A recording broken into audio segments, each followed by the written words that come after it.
You fool! Warren is dead.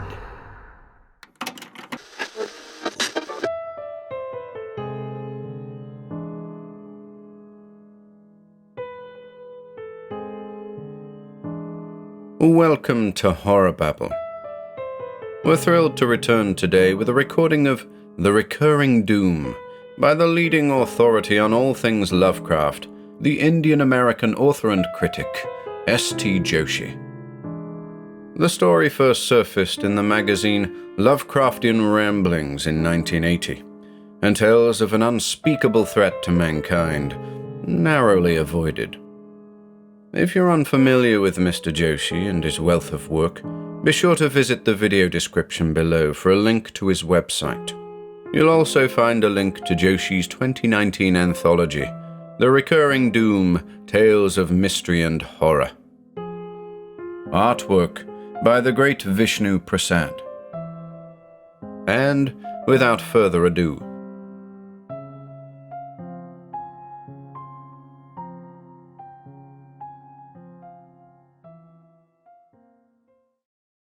The Recurring Doom by S.T. Joshi. Never in the history of the world had civilization so closely escaped annihilation as in that period of time over 2 months ago, wherein occurred those incidents in which my friend and colleague Jefferson Kohler and I were involved. Never in all the years of man's existence had such a shadow of death passed over all humanity, to be cast away only at the last moment. Never in recorded history had chance and coincidence so conjoined as nearly to cause man's decimation. My own part in the affair was minor.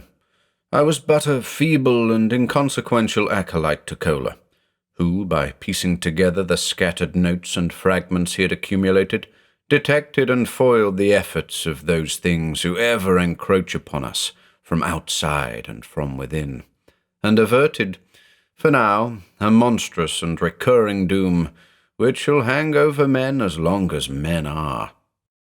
Yet, as irony would have it, had Kohler not saved the world, and had those things then slaughtered us all, it would have been the fault of Kohler himself.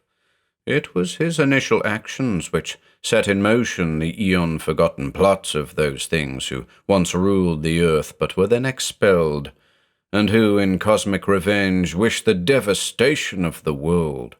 Kohler is our savior, but had he not been, he would have been our exterminator. Jefferson Kohler is now 4 days dead, through utter physical and mental exhaustion, an old man at 42. I can now write this document to show the world how close it came to unthinkable turmoil, and to show that Professor Kohler was not, as he was deemed in life, a madman or an eccentric, but one who, through his own genius, realized and then forfended an outcome of whose proportions it is not pleasant to think. Mankind is safe, but only for a time. Kohler was an archaeologist whose rivals were few. In actual knowledge he was almost unsurpassed, yet it was his instinct that lifted him above all others, and which allowed him to make startling breakthroughs in many fields then adumbrel with misunderstanding. One of his early works, a report on ancient civilizations of divers Polynesian islands, 1925, had earned him both envy and scorn. Envy for its scholarship and erudition, and scorn for the several dubious yet seemingly authenticated extrapolations made in it. His research on the volume also awakened an insatiable thirst for things diluvian and arcane, a thirst that in time developed into an obsession for procuring archaic and curious tomes, many times for inconceivably fabulous prices. Who would give such a sum, many asked themselves, for not even an original, but a copy of something called Necronomicon, by, indeed, a mad Arab named Alhazred, or again, a work called De Vermis Mysteris of Ludwig Prynne, or Comte de Let's Culte de Ghouls, Laurent de Longnez's L'Histoire de Planetis, Joangi Warangle's Civitatis Antiquae Fantasticae. Kohler's acquisition of these volumes did much to brand him as one whose talents, though prodigious, were being pathetically wasted on subjects bordering upon the lunatic, and his assiduous learning of ancient tongues and dialects that had evaded the memories of even the best of linguists further gained him a reputation for eccentricity. Fanaticism is rarely productive of good, but, as it turned out, Kohler's fanaticism was the very thing that saved our lives. His reclusiveness, another trait that earned the mockery of many, was thus not innate but gradually acquired through the ostracism resulting from his unique theories.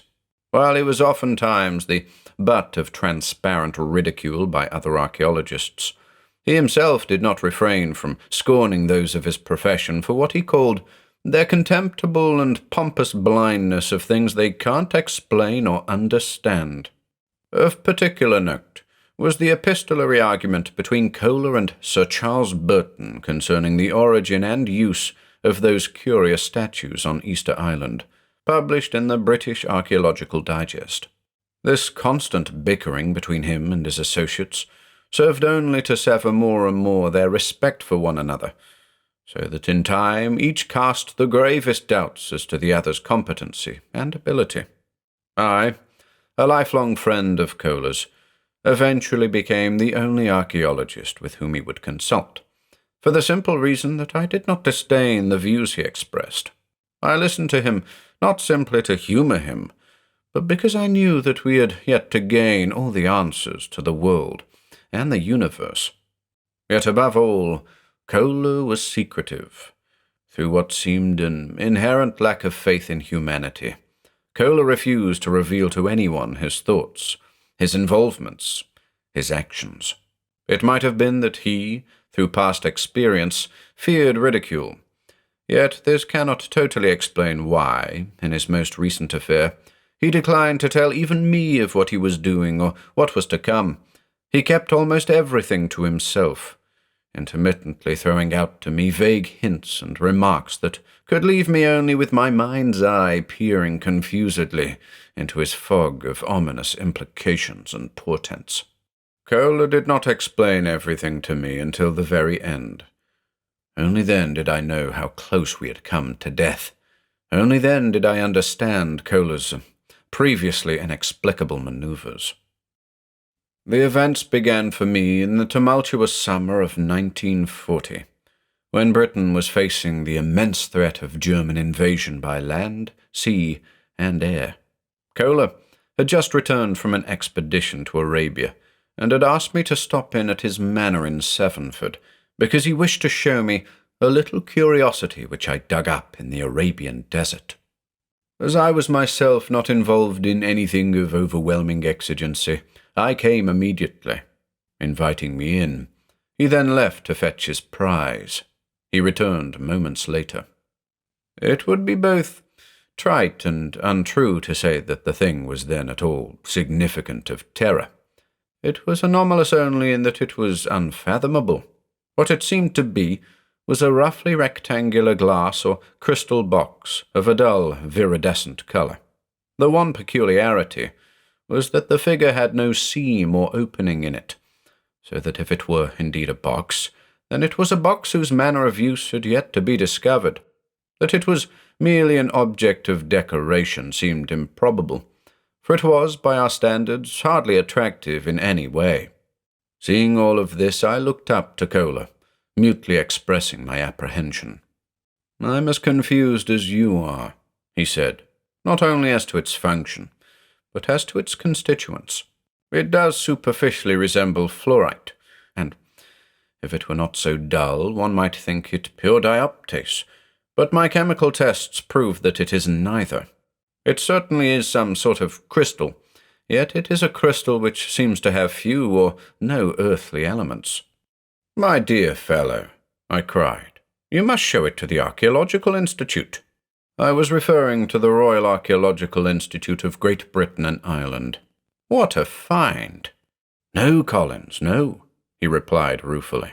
"My reputation is too precarious. They will think it a hoax or some cleverly planned practical joke on my part." I've been in similar situations before. The result has always been the same." He spoke with a dreary acerbity from which one could glean his remembrance of the past. "How did you find it, anyway?" I queried. "That's another curious business. Our party was exploring some strange pillared ruins, possibly, though not certainly, Alhazred's fabulous Irem, city of pillars, and it happened that, while I was digging somewhere with a trowel, the ground beneath me suddenly gave way, and I plunged down what seemed to be a narrow pit. I fell down some 20 feet, landing finally on another sandy surface under the ground. Now my falling must have unearthed this crystal, for I then saw it lying next to me, still half buried in the earth. Some of my men, who had seen me fall, threw me a rope, and I climbed out of the pit, bringing this thing up with me."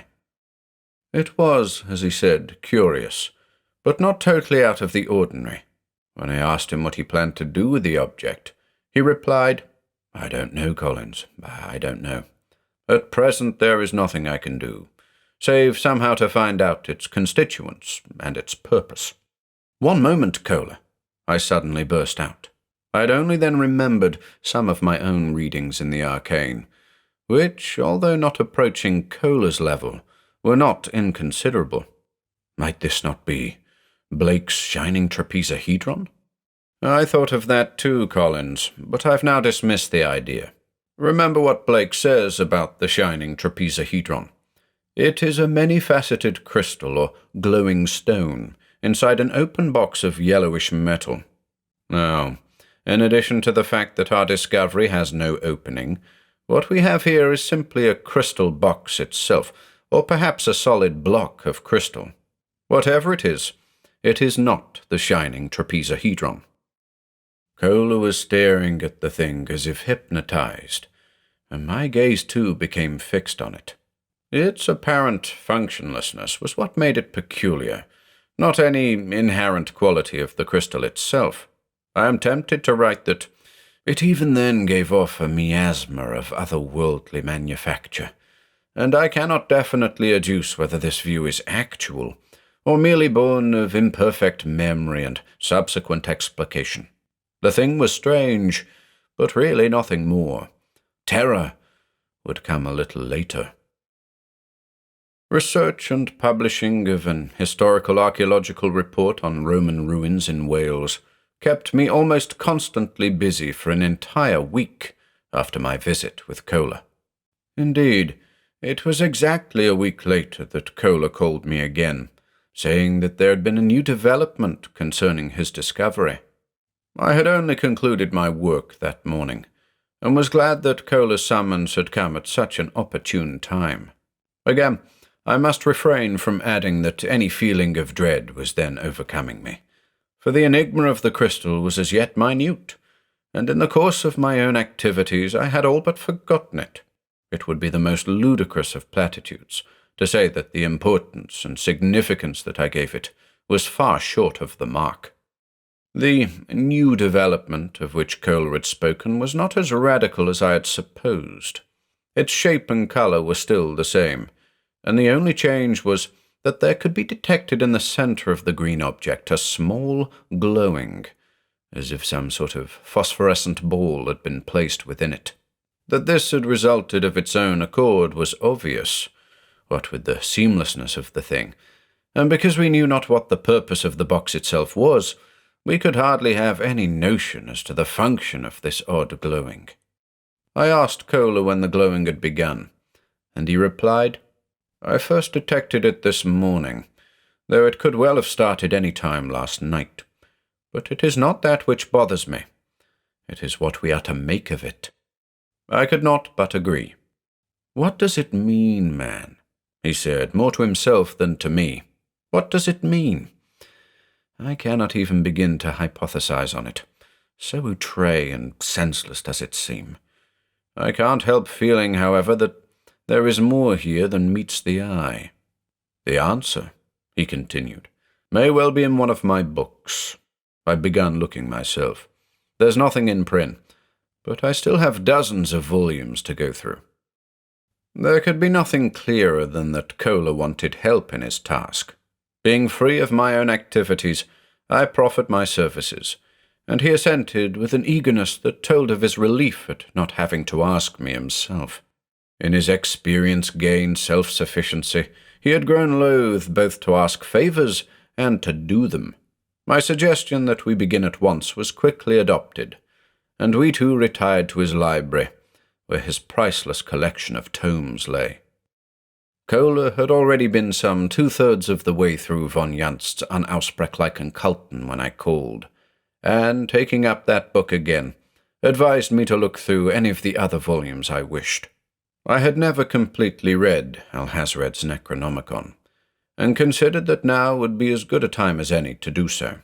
I took down the handwritten copy that Kohler had purchased from an old occultist in Massachusetts, and began its perusal, seating myself in one of the 2 occasional chairs in the room, in the other of which Kohler himself was seated. How many hours we were in that room reading I've been unable to determine, but the fact that the first time I looked up from Alhazred's volume I saw through the window that night had fallen, and that the grandfather clock in the library registered well past 9, proves that no inconsiderable time had elapsed in the course of our task.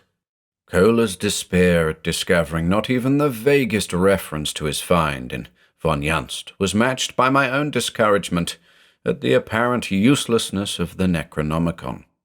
I had managed to get half through the tome, and there could not be discerned in even its allegorical whisperings any obscure allusions to Kohler's crystalline receptacle.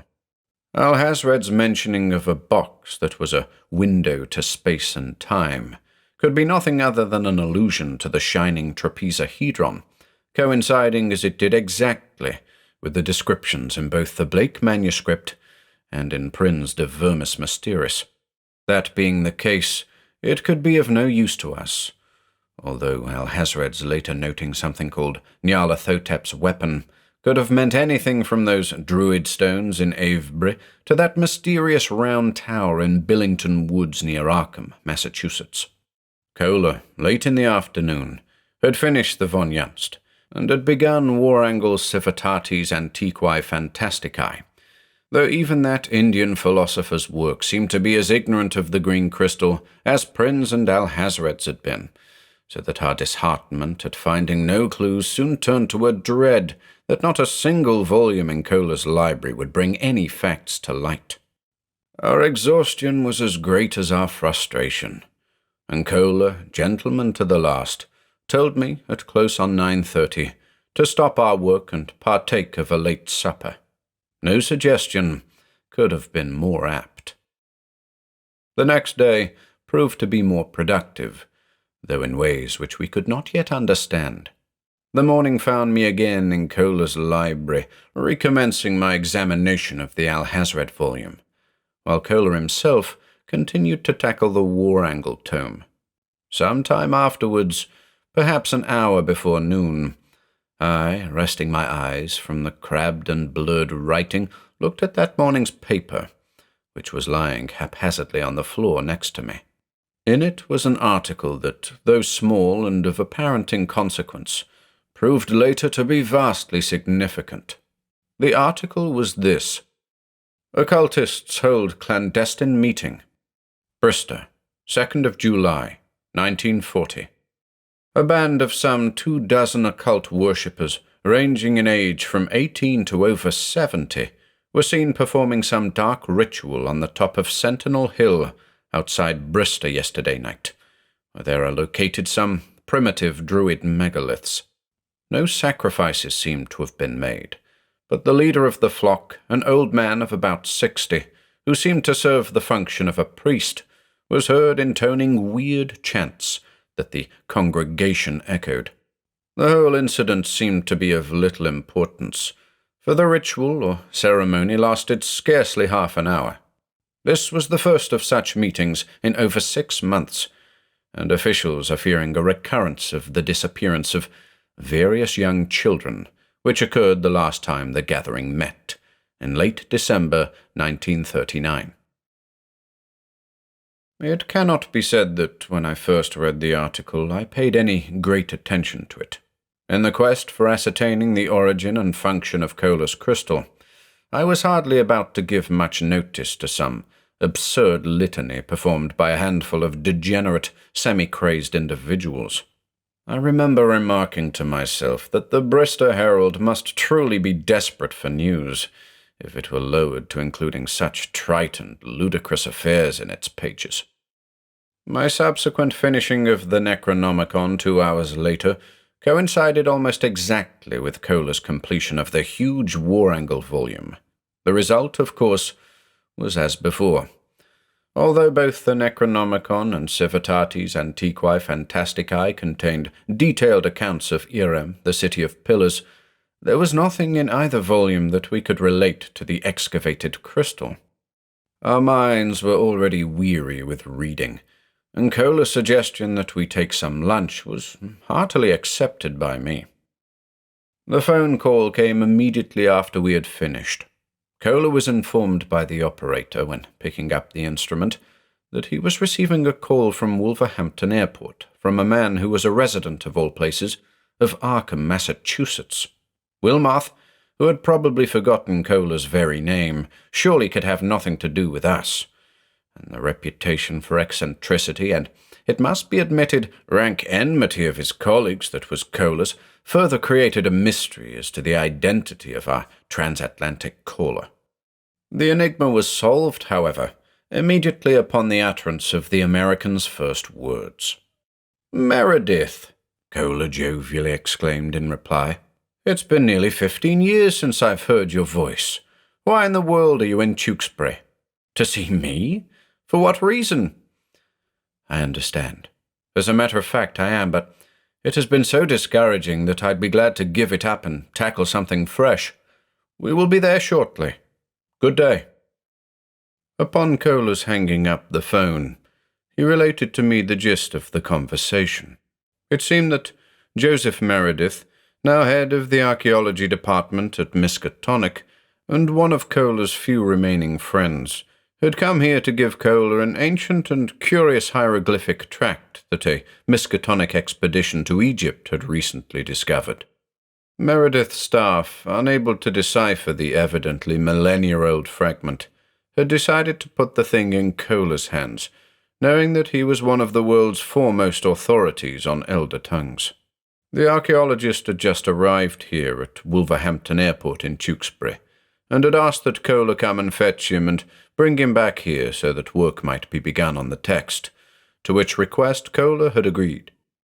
When we arrived at the airport, we saw Meredith with not only suitcases, but another small black container that we knew was a special housing case for old parchments, a case that would protect the manuscript from the decimating effects of time and the elements. As we entered the car and drove back to Kohl's Manor, Meredith explained more about the find. The trip to various ruins in Egypt had been made only that winter, and, aside from other minor archaeological artifacts, this parchment had been the only significant result. Its being unearthed in a ruin near the town of Kirker had given it the name of the Kirker fragment. Linguists, archaeologists, and antiquarians alike had been baffled as to the language or dialect of its writing. That it was either a modern or archaic dialect of Egyptian had been almost at once ruled out, and as it might easily have been transported to Egypt from as far a place as India, tests had been made as to whether the document was in either Arabic, Sanskrit, or the dozen modern and obsolete Indian dialects. But the results had all been equally negative, serving only to confirm that it was either penned in a language of unbelievable obscurity, or that it was inexplicably written in code. Meredith himself, remembering Lang's Voynich manuscript, had put forth the theory that the work might be a sort of hybrid language, i.e. Sanskrit letters, for this much was obvious from the text, perhaps forming Hittite or Assyrian words. The work on this hypothesis had only begun, for there seemed to be, considering the unknown origin, almost no end of permutations that could be had. Meredith had then thought of letting Kohler scrutinize the tract so that the possibility of its being in some abstruse tongue, known only to Kohler and other such specialists, might be explored. This was, then, the reason for Meredith's arrival. Kohler would not stand for Meredith's lodging in a hotel, and offered his own mansion, a multi-roomed stone edifice whose construction might have dated from the 16th century, and only a fraction of which was used, as a temporary residence and base of operations. It was also situated far enough away from London and other major population centres that it faced little likelihood of bombing by German warplanes. The afternoon was progressing by the time we had returned to Severnford, and Kohler's suggestion of an early dinner that would leave the entire evening free for studying the manuscript was accepted by both Meredith and myself. That evening, however, was important not so much for our working on the Kirker fragment as for an incident that made us realize, perhaps for the first time, that we were involved in matters whose scope was far greater than we had originally supposed. Putting forth the thoroughly justifiable plea of fatigue from his 4,000-mile trip, Meredith retired early that night. We did not fail, however, first to show him Kohler's anomalous crystal.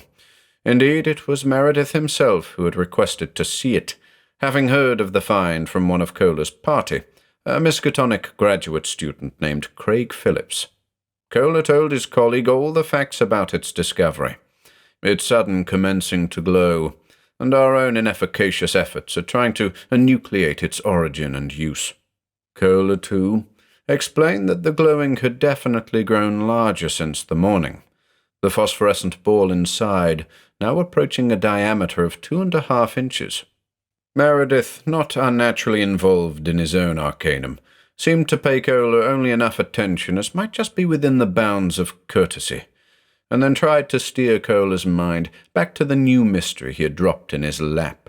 This was not a difficult task to perform, considering our double irritation at the total absence of any clues as to the crystal's function and significance. It must have been close on 11 o'clock when it occurred. Kohler had initially given me a part of Meredith's manuscript and had me make certain arrangements of the curious and faded letters that would allow him to break the centuries-old cipher. But after a time he stopped me, telling me that he had perhaps discovered the base and method of the text. I had recommenced finding the answer to our other enigma, picking up Laurent de Longnes's comparatively recent L'Histoire de Planetus, 1792, to see if that contemporary of Chardet and Le Breton had any knowledge of the age-old green thing that had come from Arabia.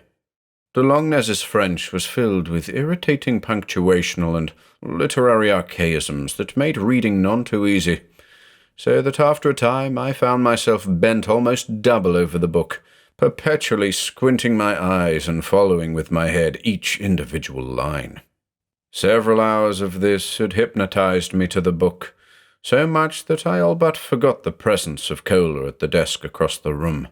Only until I heard a sudden, shuffling movement close at hand did I emerge from my reverie, and, for the first time in hours, look up.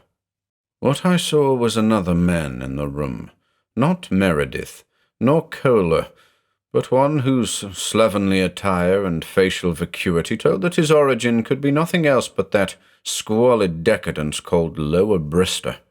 How the man had gotten in the house became more an enigma than what his object was, for it was now obvious that his steps were leading in straight to the glowing crystal on Kohler's desk, and now only yards separated him from his prize.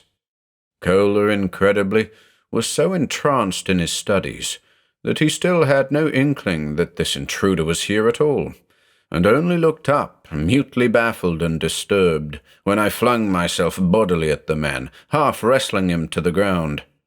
Either through my underestimation of the degenerate miscreant's strength, or through my own unrealized enervation, I found myself soon with my back to the ground, looking up into a visage that now held the image of absolute terror. Seeming now to be possessed of an incontrollable lunacy, the thief suddenly raised himself to his feet and, disregarding both his bizarre quest and any concern for bodily injury, flung himself headlong through the window of Kohler's library. Falling to the ground amidst a frightful shattering of glass, the man got up and ran off into the night. Too awed at the whole spectacle to speak, I could only stand at the window and regard the curious voleur, who had now stopped running when he saw that he was unpursued. Kohler, however, had not been idle. He suddenly came up behind me and, laying a hand on my shoulder, spoke the words, "Quick, Collins, follow him. See where he goes." "What?" I burst out. "What on earth for?" "It would take too long to explain now. Just follow him, man. It's vital. I've nearly solved the Kirker fragment. And Collins, it deals with the very crystal I dug up. Everything is fitting together. Everything is making sense. I think I even know why that robber came here. But go now, Collins. Follow him and tell me where he went. Go, now!" Kohler would not hear another word of protest, nor any demand at explication, and I could do nothing but carry out his request. Trailing our erstwhile criminal proved to be of no difficulty, as he had no intimation whatever that anyone would want to watch his movements. He was walking easily now, and the simplicity of my task allowed me to ponder on the several enigmas that had so suddenly formed minutes ago. Paramount was the almost ludicrous audacity that this fellow had demonstrated. What phenomenal idiocy or urgency had impelled him to attempt his criminous act in our very presence, where his chances of success were so infinitesimal as to be explained only by resorting to the appellation of lunacy? Then there was the matter of Kohler's fragmentary utterances concerning his success in decoding Meredith's ancient tract. What could Kohler have meant when he said that everything was fitting together? And how could the Kirker fragment, the green crystal, and this unsuccessful try at larceny be in any way related? I think that it was about then that I first began to perceive vaguely that we were dealing with great and appalling matters beyond our ken, involving elder secrets of galactic menace inexplicably joined with incidents in our own midst, the end result of which seemed to form such a devastating implication of doom as might, when correlated and understood, cause the mind to totter on the outermost reaches of irremediable insanity. I had been following the man with only half my mind, ruminating on the mysteries that seemed imminent of solution by Kohler. But even now, as we approached the outskirts of Bristow, I saw that our bucolic brigand could have only one destination, Sentinel Hill, the site of that occult nocturnal ritual of yestereve. When we reached the hill itself, I felt no surprise at the sight. The congregation that had met almost exactly 24 hours ago, for what was taken to be a suggestive, if innocuous assembly, was there again, all clustering around the flat, table-like mass of stone that lay on the very summit of the hill, surrounded by a score of carven menhirs, whose prodigious age was evident even in near-pitch darkness. Sheltered behind a clump of trees, I saw the would-be thief timorously approach the others, and when he had reached him who seemed to be the leader of the band, mumble, with head bent low in mortification, a handful of words, arms gesturing plaintively. Upon the fellow's concluding, the leader, a small, chunky man of 60, was suddenly seized with a maniac rage and slapped the erring subordinate in the face again and again, ceasing only when exhaustion overcame him. The brigand, who was almost twice the size of his punisher, seemed to have no notion whatever of retaliation, although he could easily have annihilated his violent castigator. He chose instead to endure the chastisement, seeming to regard the other with an ineffable respect that was as incredible as it was absurd. When finally the affair was concluded, the elderly Padrone adjured all the members to depart, then himself left. I saw that the unfortunate young man who had been so severely reprimanded walked alone, the object of ridicule and outright hatred by the others. When I returned to Kohler's manor and reported the incident, he, still working on the Egyptian document, nodded slowly and thoughtfully, as if it had only confirmed his hypothesis on the matter. He refused to tell me anything regarding either the attempt at stealing the crystal or his deciphering of the Kirker fragment, saying only that he must be left alone so that he could finish its translation. But here I intervened, seeing Kohler's haggard and dishevelled appearance, realizing that he was on the brink of utter physical and mental exhaustion. I refused to allow him to work any more that evening, and bade him get a good night's sleep. Kohler was either too weak or too sensible to resist. There was hardly any indication when I awoke the next morning that the very night would see the culmination and end of the horrific incidents in which we had so accidentally become involved. Realizing, since Kohler had already broken the code of the Kirker fragment and that only the arduous work of transcribing had to be done, that my presence at his home would be more a hindrance than a help, I decided to pick up the threads of my own archaeological studies.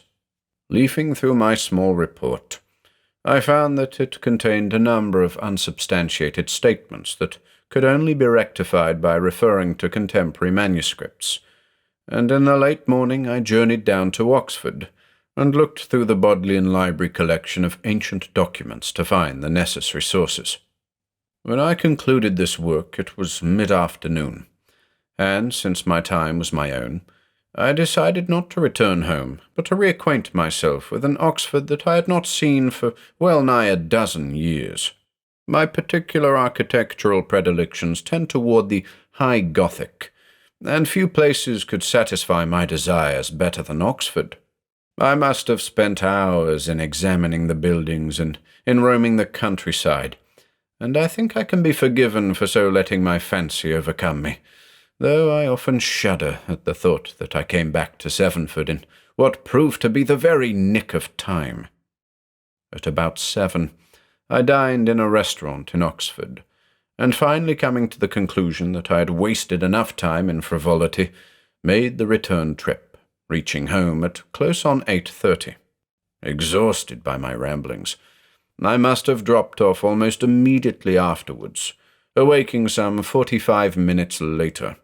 For the first time in the day, I thought of Kohler, the crystal, and Meredith's Kirker fragment, and decided to give the man a call to see how far he had progressed. Curiously, I received no reply, though I let the phone ring several times. Surely, I thought, Kohler could not have retired so early. And even if he had, why did Meredith not answer? Had the two gone somewhere, as I had done, on an archaeological mission? Or had pleasure spurred their departure, Meredith wishing to catch a brief glimpse of England while he was here? The possibilities were endless, and it was useless of me to speculate haphazardly in this manner. The only way I could solve this absurdly minor enigma was to go personally to Kohler's manor. I cannot say that I was particularly surprised when no one answered either my vehement knocking at the door or my calling out loud of Kohler's and Meredith's names. Indeed, I was about to come to the conclusion that the two must have gone somewhere, despite the late hour, when I saw something that, though it did not actually defy this hypothesis, did put a more curious and sinister significance upon the whole affair. Kohler's car was still in his garage. It was certainly possible that they had gone on foot to wherever they were going, and their absence could well indicate that some accident had befallen either one or both. For a time I considered scouring the countryside in my car for them, but then I became aware of another odd circumstance that almost definitely precluded any innocuous explication of the matter. Kohler's front door was unlocked, and the reason that it was unlocked was that the lock was broken. This was not Kohler's work, nor Meredith's. There also came flooding back to my memory the unsuccessful criminous attempt of the night before, an incident to which Kohler had attached a considerable and as yet an unaccountable importance. Something serious was involved, I knew, and I felt also that the consequences of whatever it was were not only overwhelming but imminent of realization. I burst through the door and began searching for Cola's presence. The first place I looked was, of course, the library, and there I found him, on the floor, unconscious, with blood oozing thickly from a head wound that seemed remarkably recent. Although I was shocked at this abrupt discovery, I remember noticing that the room was, paradoxically, in relative order. No papers were scattered anywhere, no chairs overturned, no books disturbed, save those that we had ourselves perused, and only Cola's prostrate form signified that any physical struggle had taken place here. I saw, too, that Meredith's Kirker fragment was still on Cola's desk. My first task was to revive Cola, and this was accomplished with no great difficulty, for though Cola's head wound was ugly, it was not serious. Only a minute or two after I began my ministrations, I heard Cola moan gruffly and shuffle about, trying to get to his feet. When he opened his eyes, he first expressed a startled horror that again reminded me of our bootless miscreant of the preceding night. Then, upon recognizing me, he became tranquil, murmuring, "Oh, it's only you, Collins. Thank God you've come," breaking off suddenly. His face abruptly registered a wide-eyed dread that seemed to hint of the most awesome of horrors, and which allowed Cola to mutter only the words, "Oh my God," and then precipitously to arise from the floor and cast frenzied glances all about the room, as if he were looking for something. Then I noticed that the crystal was gone. "Collins, they've taken it. They've taken it. Come quickly, man. We must go immediately. If we're too late, Collins." Disregarding his injury, he first went to another room and seized a rifle, then urged me to come with him as he made his way out of the house. Trying to ignore what was so affecting Cola, I asked him what in the world had happened to Meredith, and Cola gave me this amazing reply. "He has gone back to Arkham." "What?" I cried. "But he arrived here only yesterday. What made him go back so suddenly?" Flinging at me the day's newspaper, which was lying on an armchair in the living room, Cola snapped while exiting through the front door. "The answer is there, Collins. Read it on the way." And read it I did. The article was almost on the last page of the issue, ironically tucked away in a corner, as if it were some sort of filler. Bizarre River Tragedy. Arkham, Massachusetts, USA. 3rd of July, 1940. The shores of Devil Reef near Innsmouth and the Miskatonic River were the sites of peculiar deaths yesterday night. A number of citizens of Arkham, including some young students of Miskatonic University, were found murdered while fishing or swimming. Their bodies were torn apart as if by great claws, and a noxious, fishy smell adhered to them, along with a curious green slime that was so fetid that the bodies could not be approached for several hours.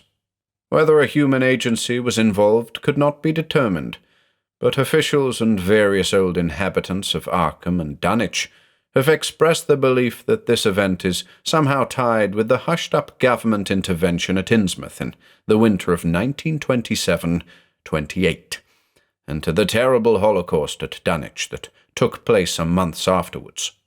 They also refer to the great floods that occurred in the hills of Vermont in late 1927, the subsequent disappearance of an old folklorist named Akeley, and the resultant madness of Miskatonic instructor of literature, Albert N. Wilmarth. How those diverse incidents could have any relation to the recent tragedy was not explained, though it has been noticed that the townspeople of Innsmouth have been unduly restless in the past few days, and that there has been unprecedented activity in the depths of Devil Reef on several occasions. Some have gone so far as to mumble about the Salem witch trials, which occurred 2.5 centuries ago, though it is to be noted that no one has cared to disavow any of these rumors. Officials are still looking into the matter, while state and federal authorities have again been contacted. This certainly explained Meredith's return home, although it hardly seemed to have any significance to our own affairs. Still running alongside Kola, with only the moonlight to guide us, I then saw another article that was of interest. Curious Sea Incident. Papeete, Tahiti, 3rd of July, 1940. Some 20 persons, many of them English and American tourists, were killed yesterday night by so-called monsters, which were said to have come from the sea. Several of the bodies were mutilated beyond recognition, others with limbs amputated and partially eaten. A green trail of slime led from the bodies back to the sea, and the odor of dead fish also prevailed. It is believed that some ordinary sea animals came out of the sea and wreaked the havoc, the claim of sea monsters being passed off as the exaggerations of superstitious natives. Here were two identical incidents, tens of thousands of miles apart. My own readings in the weird could allow of only one answer to those twin disasters. Yet the mystery lay in why these things had chosen this especial time to attack. If these two events were unrelated, then it was the most fabulous coincidence ever to come within the scope of my knowledge. Kola was still rapidly running, and I had trouble in keeping up with him.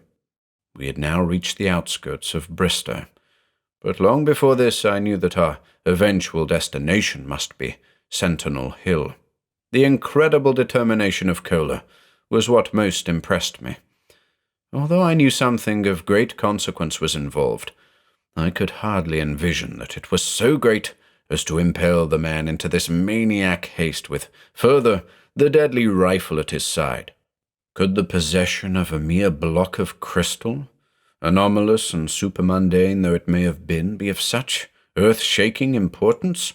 What awful power and significance lay in its weirdly glowing interior? What implications of future devastation could it hold? That the answer was as titanic as it was complex seemed evident, and I can truthfully say that even the wildest arabesques of my imagination did not encompass what I eventually learned was the truth. We finally reached Sentinel Hill, and, hiding behind a thick copse of trees, I saw again a sight that had to me become monstrously familiar. The infernal congregation was there again, and this time a few of them carried torches to give the whole scene an unhallowed illumination. They were gathered in a close circle around the flat stone at the top of the hill, those with torches standing, while the others knelt. The elderly priest also stood and walked, his back to us, slowly toward the stone. He then reached out his arms and put something on it. The crystal now lay in the center of the stone.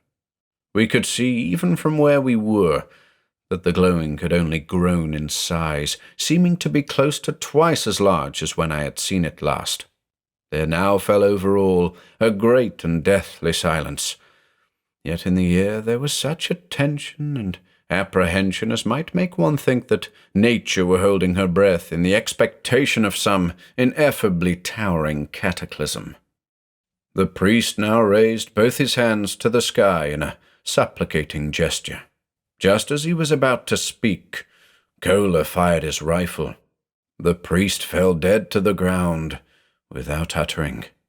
Silence died as quickly as the other members of the band now began clamoring at the abrupt interruption of their ceremony and looked about to find its cause. They did not have to look far, for Kola now sprang from his place of concealment and ran toward the hill, gun in hand, urging me to follow. We were madmen to throw ourselves in the midst of that depraved band of blasphemers, yet necessity of the most terrific sort drove us on. We were 2 against 20, but we too seemed suddenly filled with a bestial madness that made us claw and tear our way through, Kola intermittently firing his rifle in someone's face or stomach. And when I grabbed the crystal and tucked it under my arm, there came over me an even greater rage at these grotesque perversions of all that is sane and normal, These handfuls of lunatic scoundrels whose desire of absolute decimation was born only of their failure to coexist with a race who had so surpassed them in mental and spiritual progression that they no longer deserved the appellation of human, but became a species apart in their odious and lurid decadence. I kicked, I scratched, I maimed, and, using my head as a battering ram, thrust my body through the crowd, twisting and writhing away from them as they turned to wrestle the crystal away. I soon found myself in the open, Kohler at my side, and we began sprinting away with a velocity we had never before known.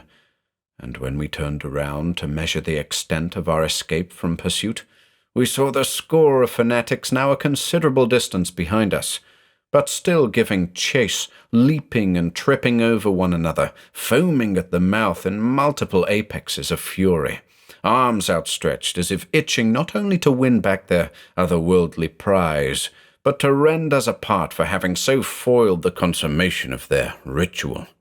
But because we also possessed a thankful modicum of insanity, we pressed ourselves on almost beyond the farthest reaches of human capacity, racing through Bristol, Temple, and finally to Sevenford, without allowing ourselves one minor yet irrevocably fatal pause. But we were not finished yet. When we reached Kohler's manor, we stepped not inside but into his car, and drove off to a destination only he knew. Some minutes later, we pulled to the side of the road, and approached what seemed to be an abandoned mine shaft to our right. Kohler took the crystal from me, and plunged it into the deepest and darkest pit he could find, emitting a heavy sigh of relief after doing so. I recalled that though we stayed there for perhaps a full minute, we never heard the crystal reach the bottom. We had just succeeded in saving mankind. For now.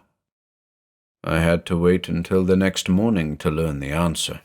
Our exhaustion had reached such lengths that almost immediately upon seating ourselves in some chairs in Kohler's home, we dropped off into a heavy, dreamless and undisturbed sleep, not waking until it was almost noon. The actions of the preceding night and the long rest had stimulated our appetites, and when our breakfast was prepared, we abandoned any pretensions to dignity and attacked the meal like savages. It was some considerable time before we reached anything close to satiation, and when we did, Kohler led me back to the library, where finally he could reveal to me a truth which he had himself known for less than 24 hours. He began by saying, "You know as well as I, Collins, how we got involved in this business. I accidentally dug up the crystal in Arabia, brought it back with me, tried unsuccessfully to ascertain its use and manufacture, and then noticed how it began glowing, first minutely, then with greater and greater strength. We began looking through my ancient texts to find some sort of reference to the thing, but came up with nothing. Then Meredith came with his Kirker fragment from Egypt and asked me to try to solve it. I did exactly that. It was really very simple. Meredith had himself suggested the answer that it might be a mixture of two languages, which it was, Sanskrit letters forming words roughly akin to these in the Rillier text. Now there came those strange meetings on top of Sentinel Hill by those occultists of Bristol. They were up to something, to be sure, but their doing nothing serious the first time seemed to suggest some curious expectancy. And it was of course proved by that incredible effort to rob the crystal 2 nights ago. It was obvious that they wanted the crystal, but what we could not understand was why. I found the answer, as I told you in the Kirker fragment. But before I tell you that, let me show you something else. He went to his desk and picked up a packet of about a dozen newspaper clippings, all from various London newspapers of the past few days. He continued as he handed them to me. "While you were at Oxford, Collins, I telephoned to London and asked to have recent issues of The Times, The Guardian, and the Daily Telegraph brought to me. I was not fool enough to go myself and leave the crystal unguarded. Read the articles. Their significance is obvious enough. And it was. I read of curious deaths and disappearances in the Australian desert, in the heights of the Himalayas, and in the frozen wastes of Antarctica. I read of an uprising of dolphins in California. I read of the recommencement of human sacrifices in Manitoba. I read of unheard-of excitement amongst primitive tribes in the depths of the African desert, in Panama, in South France, in the Yucatan Peninsula, in southern Louisiana, in Polynesia. I read of ships sighting bizarre objects in the Pacific Ocean, in the North Atlantic, in the Gulf of Mexico. It was incredible, the worse because I sensed what was causing it. All across the world, Kohler said, these things have been happening. The incidents in New England and Tahiti were but a part of it. And I could not help but ask myself, why now? What ineffable forces were spurring those things to attack now? Meredith's Kirker fragment told me. Again, going to his desk, he took hold of a sheet of paper which I could see was Kohler's translation of part of the text. What I read was this: "And the minions of Azathoth first moulded the earth as a plaything of the gods, who might fashion upon it what they would. Living travesties of the planet's scarce-cooled crust serve as ultimate signs of the mistake that is life. But Cthulhu and the Deep Ones came to wrest the earth away, so that they could serve as the gods of the hoary denizens that shambled before there were men. And this pleased not the minions of Azathoth, who by a supreme jest entrapped the feeble god within the waters. Thence did the pre-human worshippers of Cthulhu fashion the crystal of Zamalastra from elements spawned on Yuggoth, bearing within it the fire from Nyarlathotep. And when the stars are right, the fire will glow. And may this serve as a sign to the worshippers of Cthulhu to deliver the crystal of Zamalastra to their entombed god, whereupon he shall break through his shackles and crush the plaything of the gods called Earth." Need I say more, Collins? Need I say more? You know that Yuggoth is nothing but that recently discovered planet called Pluto. And you know, too, that the orbit of Pluto has been calculated as roughly 248 years. Once every 248 years, Yuggoth lines up perfectly, so that the stars are right. Now is it not obvious what has happened? I dug up the crystal in that exact 248th year. Think of what a phenomenal coincidence that was. What an unbelievable stroke of bad luck that I dug it up at the exact time when Cthulhu could be freed from his prison. The glowing confirmed it. But why then was Cthulhu not released eons ago? Why has the earth not been crushed? What must have happened was that the crystal was lost before the stars were right, and because of this Cthulhu and his minions could never completely escape their watery tombs. All they could do was to make random and ineffectual attacks on men, as the Johansen narrative and the Wilmarth manuscript prove. Without the crystal it would all be futile. Yet the worshippers seem somehow to know when the stars are right, and as a result their activities and the activities of Cthulhu's spawn suddenly increase. This most recent attempt proves it. Yet this time, because they knew that the crystal had now been rediscovered, their anxiety was 1,000-fold greater. For the first time in millennia, they had a chance, finally, to annihilate the world. Why else did one of the worshippers try to rob the crystal in our very presence? Why else, when that failed, did they resort to physical violence? Why else did they so madly try to get back the crystal when we had taken it from them? Why else did those incidents occur all over the planet? Then, too, Collins, think of this. This is 1940. We know that this is the period when the stars are right. Then 248 years ago, the stars must again have been right. And what is 248 years from this date? Is it not 1692, the time of the Salem witch trials? Is there any other explanation for the sudden activity of the witches? Then as now, they knew it was time. But the crystal was lost, and they could do nothing about it. They had to be content with merely intensifying their rituals, to such an extent that they were caught and killed. But it was all useless. They could do nothing without the crystal. If it had not been for me, we would not have gone through what we have. Yet think of our marvelous good fortune that Meredith dropped in our laps, the very thing we needed to counteract all that had happened. There has never been a time when coincidence has been so devastating, when chance so entered into the composition of events, when sheer accident first threatened, then saved our lives. We need not worry about the crystal of Zamalashtra for another 248 years. By now the stars have surely moved their alignment, and the crystal has again become powerless.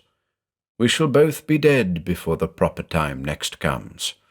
Let us hope that no idiot stumbles upon the crystal as I did, or if someone does, that he has the sense to leave it in its place. I don't see how we can ever escape the recurring doom of this crystal, and I don't see how in time Cthulhu will not escape his prison. Uncontrolled curiosity has ever been our worst enemy. Jefferson Kohler died 36 days later, having saved the world, yet having left a legacy of eternal dread that seems destined eventually to overcome mankind. The preservation of this document is vital to the preservation of our race. If the human race casts doubts as to its veracity, then it will pay the consequences of its folly. Really, it would be the most priceless irony.